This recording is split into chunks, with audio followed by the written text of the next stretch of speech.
ಒಬ್ಬ ಭಿಕ್ಷುಕ, ಅವ ಯೋಗಿ ಅಲ್ಲ, ಜಂಗಮ ಅಲ್ಲ, ಸಂತ ಯಾರು ಅಲ್ಲ, ಅವೊಬ್ಬ ಬಡಪಾಯಿ ಭಿಕ್ಷುಕ. ಅವ ಊರೊಳಗೆ ಭಿಕ್ಷಾ ಬೇಡ್ಕೊಂತ ಬರ್ತಿರ್ತಾನೆ.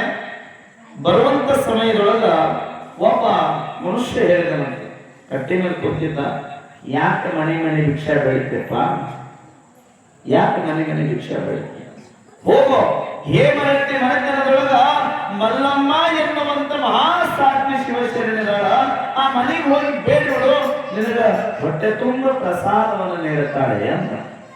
ನೋಡ್ರಿ ಮನೆ ಹೆಂಗದ, ಹೇಮರಟ್ಟಿ ಮನೆ, ಹೋಗೋ ಅಲ್ಲಿ ನಿನಗೆ ಹೊಟ್ಟೆ ತುಂಬ ಪ್ರಸಾದವನ್ನು ನೀಡುತ್ತಾರೆ, ಮಲ್ಲಮ್ಮ ಅನ್ನುವಂತ ಶಿವಶರಣಿಗಾಳೆ. ಊರಾಗ ಹೆಂಗ ಹೆಸರು ಮಾಡ್ಬೇಕಂದ್ರೆ ಹಿಂಗ್ ಮಾಡ್ಬೇಕು, ಸಂತ ಮಹಾತ್ಮರ ಸೇವೆಯ ಮಾಡುವುದರೊಳಗೆ ನಿನ್ನ ನಾಮ ಇರಲಿ. ಆ ಭಿಕ್ಷುಕೇನು ಮಾಡಿದ, ಹೋದ ಮಲ್ಲಮ್ಮನ ಹೇಮರಟ್ಟಿ ಮನೆತನ ಇಲ್ಲದ, ಹೇಮರಟ್ಟಿ ಮನೆತನ ಇಲ್ಲದ ಅಂತ ತೋರಿಸಿದ. ಓಣಿ ಓಣಿ ಹೋಗ ಮನೆ ಮುಂದೆ ನಿಂತುಕೊಂಡ, ಭವತಿ ಭಿಕ್ಷಾ ಅಂತ ಬೇಡಿದ. ಒಳಗ ಮಲ್ಲಮ್ಮ ತಾಯಿ ಕಾಯಕದೊಳಗೆ ನಿರತರಾಗಿದ್ರು.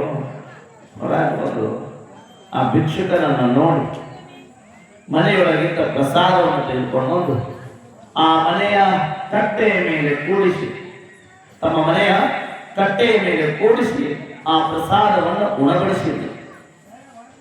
ಆ ಪ್ರಸಾದವನ್ನು ಉಣಬಡಿಸಲು ಆ ಒಬ್ಬ ಭಿಕ್ಷುಕ ಹೇಳ್ತಾನೆ, ಆ ಭಿಕ್ಷುಕ ಹೇಳಿದ ಎಷ್ಟು ಅದ್ಭುತದ ಮಾತು ಹೇಳ್ತಾನೆ, ತಾಯಿ ಈ ಹೊರೊಳಗ ಭಿಕ್ಷಾ ಬೇಡ್ಕೊಂಡು ಬಂದೆ, ಕಟ್ಟಿ ಮೇಲೆ 4-5 ಜನ ಕುಳಿತಿದ್ರು. ಅವರು ಹೇಮರೆಡ್ಡಿ ಮನೆತನದ ಮನೆಗೆ ಹೋಗು, ನಿನಗೆ ಹೊಟ್ಟೆ ತುಂಬ ಪ್ರಸಾದ ನೀಡ್ತಾರಂತ ಹೇಳಿದ್ರು.